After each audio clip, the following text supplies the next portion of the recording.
This episode of Research Saturday is brought to you by ExtraHop.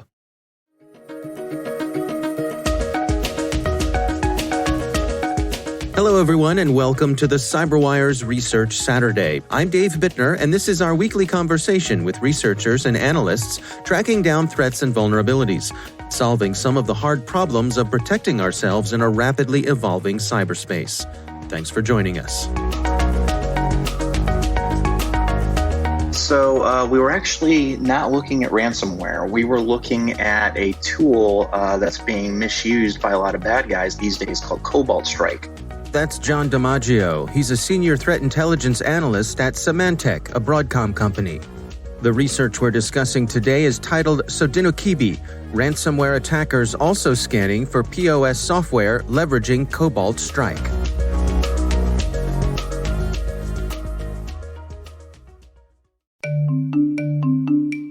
And now, a word from our sponsor, ExtraHop, securing modern business with cloud-native network detection and response. The massive shift to remote work has turned the reality of work on its head. With cloud and multi-cloud adoption, comprehensive visibility is more important than ever. But in order to protect your business, you need more than unified visibility. You need intelligence response workflows so teams can collaborate easily and act quickly. It's time to take a moment to tell you about our sponsor, Recorded Future. If you haven't already done so, take a look at Recorded Future's Cyber Daily. We look at it. The CyberWire staff subscribes and consults it daily. The web is rich with indicators and warnings, but it's nearly impossible to collect them by eyeballing the internet yourself, no matter how many analysts you might have on staff, and we're betting that however many you haven't got enough. Recorded Future does the hard work for you by automatically collecting and organizing the entire web to identify new vulnerabilities and emerging threat indicators. Sign up for the Cyber Daily email to get the top trending technical indicators crossing the web: cyber news, targeted industries, threat actors, exploited vulnerabilities, malware, and suspicious IP addresses. Subscribe today and stay ahead of the cyber attacks. Go to recordedfuture.com/cyberwire to subscribe for free threat intelligence updates from Recorded Future. And we thank Recorded Future for sponsoring our show. So Cobalt Strike is a legitimate pen testing tool. It's used essentially to test an organization's security posture so they can decide if they need to make changes to their defenses and how to best protect. Well, what we found was a lot of ransomware attackers, enterprise ransomware attackers specifically, were leveraging that and using it to get the initial foothold on organizations before they deploy ransomware.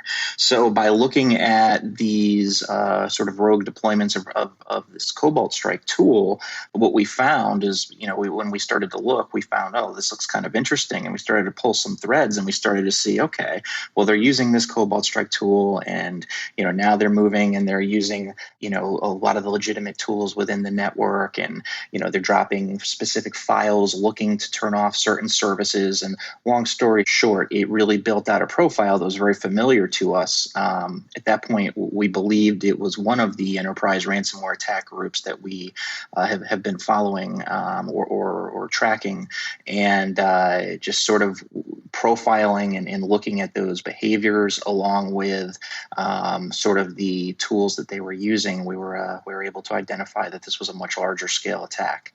It took a little bit, but once we eventually we were able to find the payload, the ransomware payload, and that really is the biggest differentiator between, the handful of enterprise ransomware groups that are out there. They really do follow almost the exact same steps when they're in networks. They're very, very similar these days. Get in, use legitimate tools, go unnoticed, try to blend in with administrative traffic. And it's not until they drop their payload that they give us something unique, usually, to identify them. So we try to profile these groups. We try to build a digital fingerprint of them, per se, based off of the tools, even legitimate ones that they use, the order that they use them in, any behaviors that we see, as well as their malware. The thing about it is, these enterprise ransomware groups, they're human beings behind the keyboard, and they all spend time in the environment prior to actually engaging the ransom piece. That's the last thing that they do. There's a number of things, though, that were unique to this group that really made them stand out from other groups. But in essence, it's not till you see that ransom payload at the end that you really know who it is. But there are some good giveaways that give you a clue that this is a enterprise ransomware attacker. And obviously, that's the biggest concern to a lot of organizations these days is ransomware. So it just set off a lot of alarms for us, and we started alerting customers, and we're able to prevent some of these attacks. One of the big things that differentiates this group, however, there's sort of a minor and a major point that are very different. So minor point, which was very interesting, was they were looking at point of sale devices and software in organizations. That's a little bit different than what we're used to seeing. But the other thing that's really unique, there's a couple groups doing this, but not many. And this Sodinokibi groups is one of them. They're actually not just encrypting and holding your data. That if you don't pay, they're threatening to post that publicly on sites like Payspin and other publicly available infrastructure to embarrass the organization, to hurt their customers, to hurt their credibility, in order to force them to pay. So it's not, they don't really care how they get an organization to pay. Maybe they don't hit the ransom that they want, but they're going to do what they can, whether it's taking advantage of your point of sale software, whether it's posting and or selling your data, and if you don't do any, they're just going to embarrass you. So that makes them, in my mind, a little bit more dangerous. It's sort of like ransomware, enterprise ransomware 2.0. We're seeing this change, and there's a couple of groups doing it, but it wouldn't surprise me if we see that trend increasing over the next year. Well, let's walk through some of the details together. Why don't we start with Cobalt Strike? Can you give us a description of exactly what is that capable of doing, and how do they implement that to get what they're after here? Sure. So as I mentioned, it's a legitimate tool. It's used for legitimate pen testing. But what it does is it allows let's just go from the perspective of how the bad guy uses it. It allows the bad guy to load shellcode onto machines. Okay. Once they do that, they actually can load it into memory, and then they can compile, like old school compile manually the shell code. And that's what they're doing. They're using PowerShell, which is already in the environment and comes on most Windows systems. They're using that to download, to run PowerShell scripts in memory of the victim system. So it's fileless. It's not even on the system. So it makes it much harder to detect is the reason I'm pointing that out. And it downloads it, they compile it, and once they compile that code, now they actually have Cobalt Strike. And that can be used for quite a number of purposes, everything from creating a reverse shell so that the attacker can now log in and access the network themselves, human on a keyboard access, or it can be used to upload and download other binaries, so they can download other malware if they want. And that's one of the main ways that we see where often they do obtain the ransomware payload. They can download other tools. However, I got to say, we usually, or with this group anyway, the main thing that we see is they try to use the tools that are in the environment first. And that's actually really smart on their behalf, because it makes it harder to detect when they blend in with your legitimate traffic. The one key to that, though, is if an organization has their security controls and their access sort of locked down and who has certain permissions locked down, only administrators should have those tools. So in essence, you wouldn't have to look at every machine or every user account on your infrastructure in order to monitor that, but you would have to look at your administrators and see what they're doing, because that's the tools these guys are using.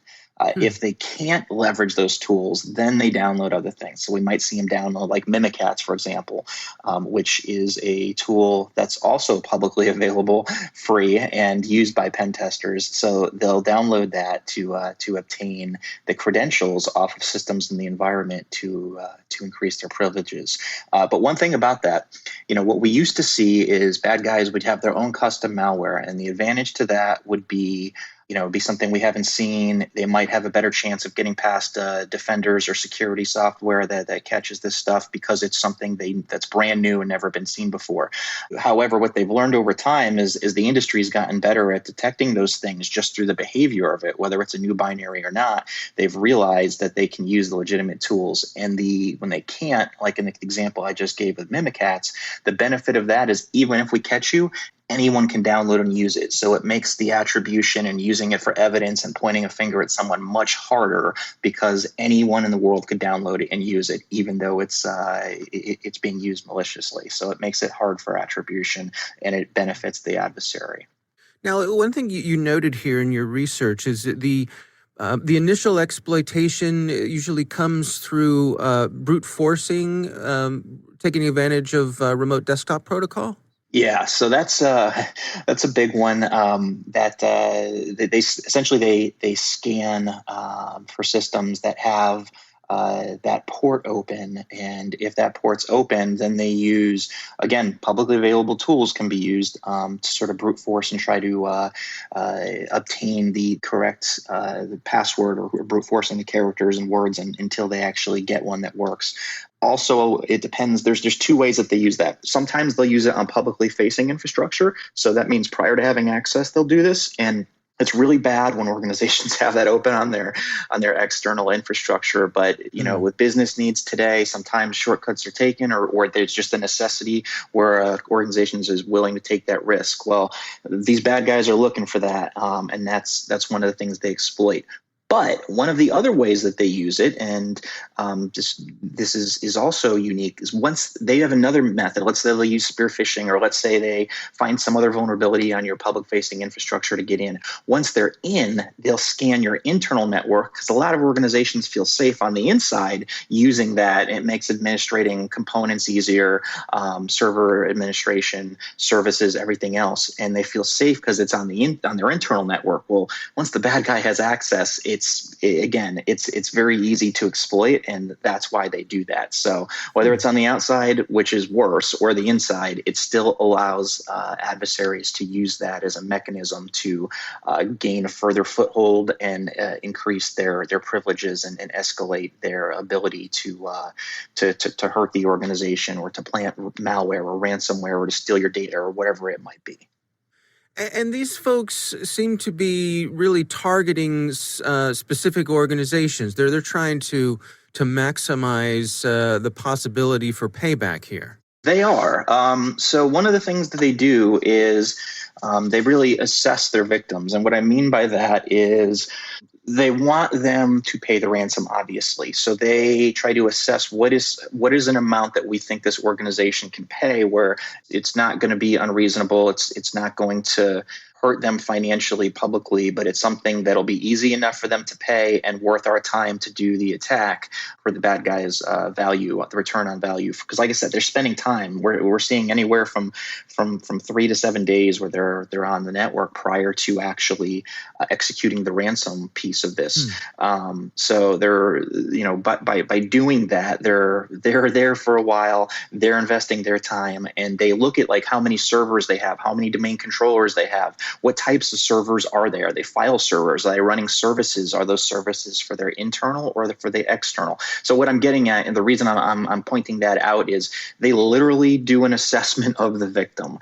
The more infrastructure, the more services, the more resources that they have, as well as publicly available information on if they're on their profit margins, things like that. All those sort of things they take into consideration when it appears they take that into consideration, because you'll see from one victim to the next, there's differences in the ransom that they ask, and it really appears to be they're actually assessing and they want to give an amount that you'll actually pay. Now, once they decide to pull the trigger and activate the ransomware, what happens next? So at that point, just being direct here, you're in a lot of trouble at that point. The time to act is when they're on your network for those 3 to 7 days to stop it. Once that happens, at this point in time, the encryption that they're using is not something we can defeat.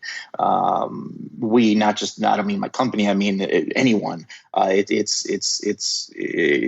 not able to decrypt it without that key. So if you don't get that key, you're never going to access that data again. You're going to have to rebuild. Hopefully you have offsite backups or whatever your backup plan is. But your actual systems, that data is encrypted. They actually go in and delete any local backups or any backup servers that they can identify. So you really need to have a complete separate network with your backup data. But they go in and delete that. They make sure that you're going to be in trouble. So once that encryption process takes place, I mean, that's really all it is. They're just encrypting data. And I say just because we use that every day in the world for legitimate purposes. They're just encrypting it, and they're using an encryption algorithm that at this point in time hasn't been broken, so that they really have the ability to force you to pay or spend a lot more money having to rebuild your network infrastructure. And like I mentioned, these guys take it a step further. In addition to that, they're going to embarrass you publicly and try to hurt you in your public image by posting you or your customers' data. They literally will try to pressure customers to call and be upset with the organization. They'll actually post stuff on forums like, here's data, and they'll post a message, company X was warned, they refused to pay, and now your data is not secure, things of that nature. So they really put a lot of effort to hurt you if you don't pay. And that's why I said it's kind of ransomware 2.0. It's scary how they're evolving the things that they're doing, because it's one thing to lose access to your data, but then it's another to have to deal with a public relations aspect, especially if you're a publicly traded company. So it's definitely a scary world with these types of attack groups. What sort of insights do you have on the exfiltration part of it? I'm curious. So one thing I wonder about is, are they encrypting first and then exfiltrating that encrypted data, or are they sending the data in the clear? Do you have any insight into that? Yeah, no, they're encrypting the data. Now you got to remember they have the key, so it's very easy. And by encrypting it, when it's going out the door, it blends in with you other encrypted data and communications and protocols that a defender would naturally see. So not only does it blend in, but it also isn't going to set off any alarms or whistles or anything like that because it's encrypted. So they've already owned the network. That's what I was saying. By the time the encryption takes place, they have now have legitimate accounts with legitimate administrative permissions, and they're coming and going. They've got remote access. They're coming and going into your network, and yes, they're stealing that encrypted data. They have it. They unencrypt it on the back end. They look through it. They find what they consider the high value data, and that's what they use to embarrass. And they don't just post it all. They threaten, hey, you're going to pay us. If you don't, we're going to do X, and then they'll give you a sample, and they'll post just a little bit, not enough to hurt you too much, but just enough to show that they're for real, that they're serious. And then if you still don't pay, then they do a lot more damage by releasing that information. But yeah, they try to give the opportunity. That their goal doesn't appear to be to embarrass. It's not a revenge thing. They don't want to. I don't think they actually want to post the user's data. They just want them to pay. Period. They pay, and they don't post the data. But if they refuse to pay, then they go all in and try and hurt the organization as much as they can. And what's their track record? Do you know if people do pay, do they get their data back? So this group is not. Let me answer that from the aspect of so there's not a ton of enterprise ransomware attackers out there. There's a bazillion elements of ransomware, but the actual organized enterprise ransomware attackers, there's maybe a dozen of them, and that's really not a lot when you think about from a global perspective. So when most of these guys, when you pay, they know it's going to be a very public event that you've been attacked and that you're being held ransom. So most of the track record for most of the enterprise groups is they do actually provide you the key after you pay. And the reason they do that is, again, this is their job. It's almost a business. They're not just regular criminals. I mean, this is what they get up and do every day. They're professionals, that they're not run-of-the-mill criminals. They just want the money. It's not personal. It's not revenge. They want the money. So what they want to make sure that the next victim pays too. So yes, they've usually the track record for enterprise attacks is to provide that key if the victim pays. So what are your recommendations here? I mean, at what points along this attack path do folks have an opportunity to stop it? So that's really, I think, the best kept secret about all this that I think really needs to be discussed more. One of the things we're looking at right now as a project is that I'm working is we're going through all these enterprise ransomware attacks over the last year, and we're looking at what we call dwell time, the time on network between initial access and when they execute the ransom. And I can tell you that most of these groups, it's less than 7 days. This particular group was 3 to 10, but most of them, the average is less than 7. So it's right around a week they're on your network. During that time, every day they increase their foothold, but during that time, that is when you have the opportunity to stop them. That is when you have the opportunity to detect, deter, and get them off of your network and resources.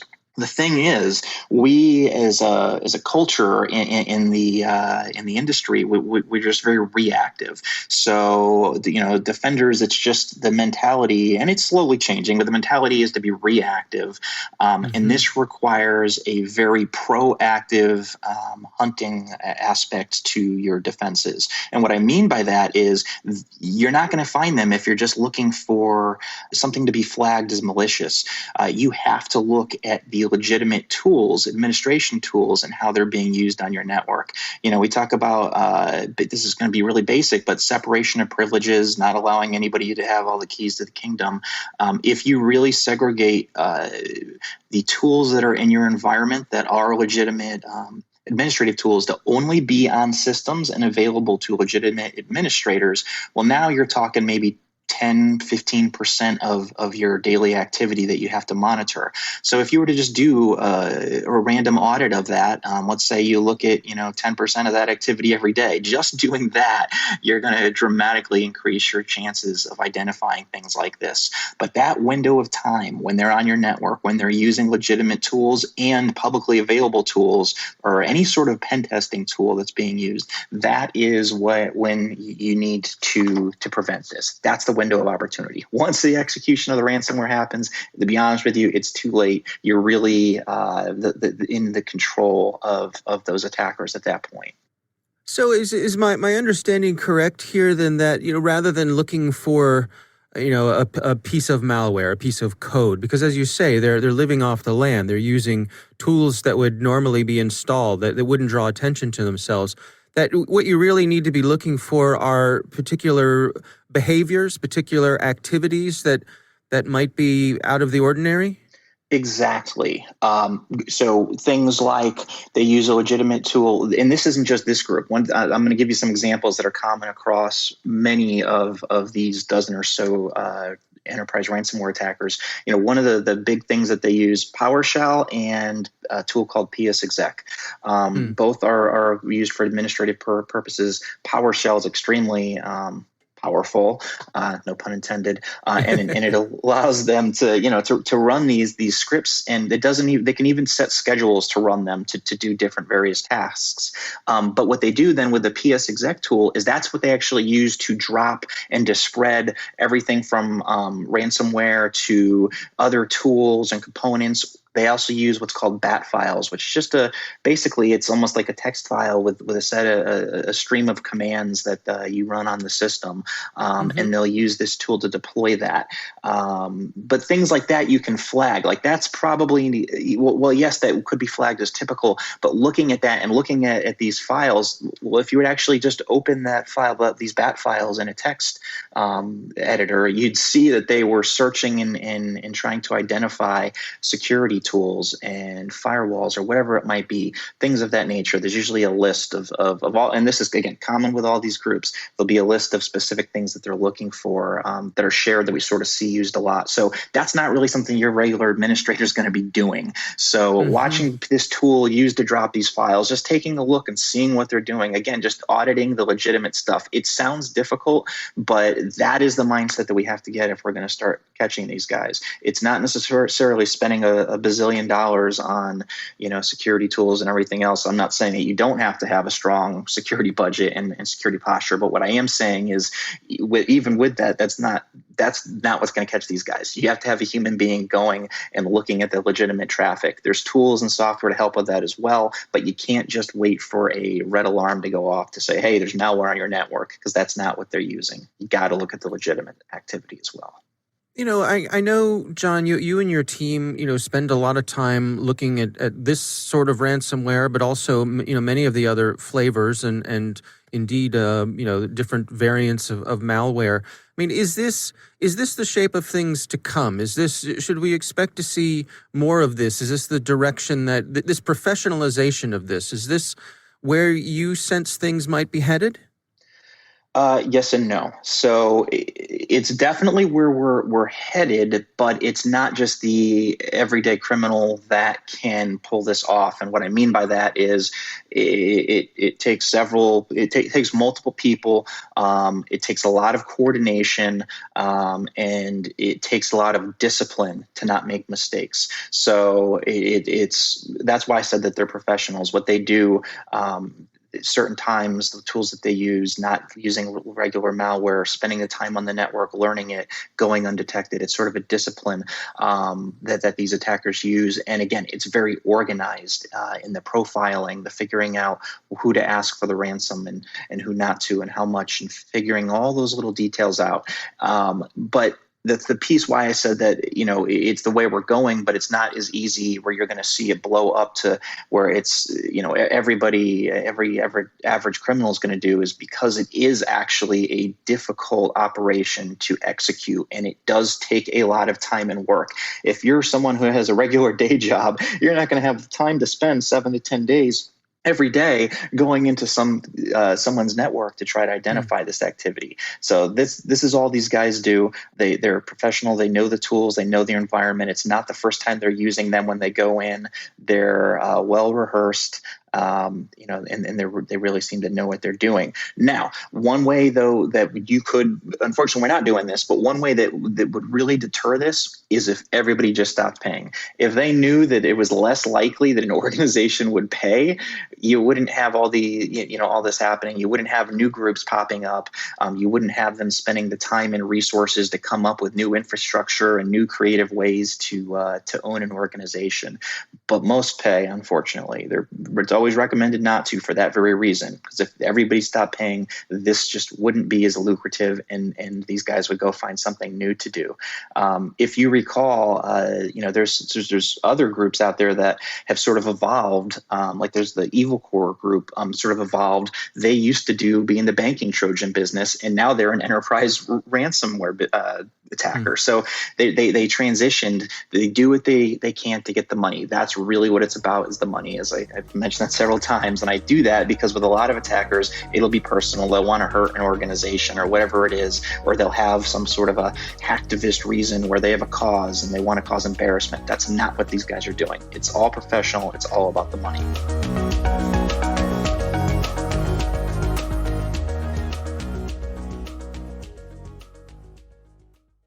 Thanks to ExtraHop for sponsoring our show. You can learn more at extrahop.com/cyber or connect with them on Twitter or Facebook. Thanks to Recorded Future for their sponsorship. You can find out how to disrupt adversaries with unprecedented intelligence at recordedfuture.com. Our thanks to Symantec's Jon DiMaggio for joining us. The research is titled Sodinokibi, Ransomware Attackers Also Scanning for POS Software Leveraging Cobalt Strike. We'll have a link in the show notes. The CyberWire Research Saturday is proudly produced in Maryland out of the startup studios of Data Tribe, where they're co-building the next generation of cybersecurity teams and technologies. Our amazing CyberWire team is Elliot Peltzman, Puru Prakash, Stefan Vaziri, Kelsey Bond, Tim Nodar, Joe Kerrigan, Carol Terrio, Ben Yellen, Nick Valecki, Gina Johnson, Bennett Moe, Chris Russell, John Petrick, Jennifer Iben, Rick Howard, Peter Kilpie, and I'm Dave Bittner. Thanks for listening.